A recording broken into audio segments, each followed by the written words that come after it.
In this example, I need to multiply and simplify when I have the quantity the square root of 10 minus the square root of 7 multiplied by the quantity the square root of 10 plus the square root of 7. In this problem, I'm going to have to be multiplying square roots, so let's quickly review the product rule for radicals. And that says the nth root of a times the nth root of b equals the nth root of ab.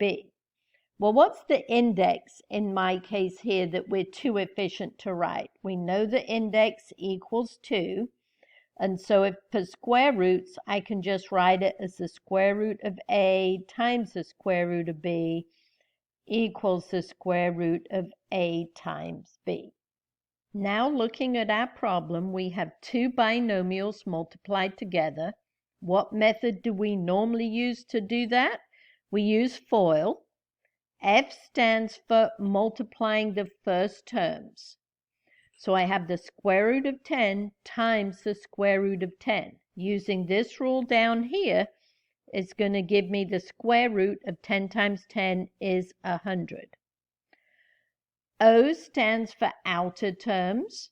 So I'm going to multiply the square root of 10 times the positive square root of 7. So that's going to be plus the square root of 10 times 7 is 70.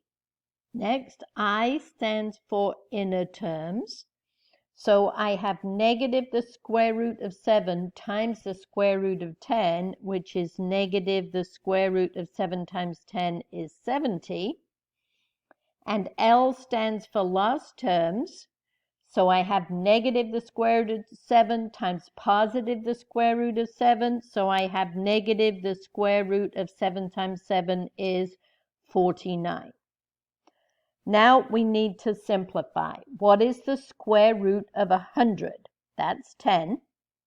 Then we have the square root of 70 minus the square root of 70. They're like terms. We can combine them. And I have one of them minus one of them, so those are going to add up to 0.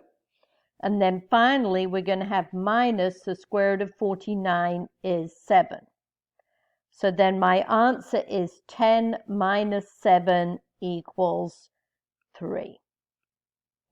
One thing I want to point out is if you ever have the sum of two terms and the difference of the exact same two terms, the middle terms here, when you FOIL it out, will always cancel each other out.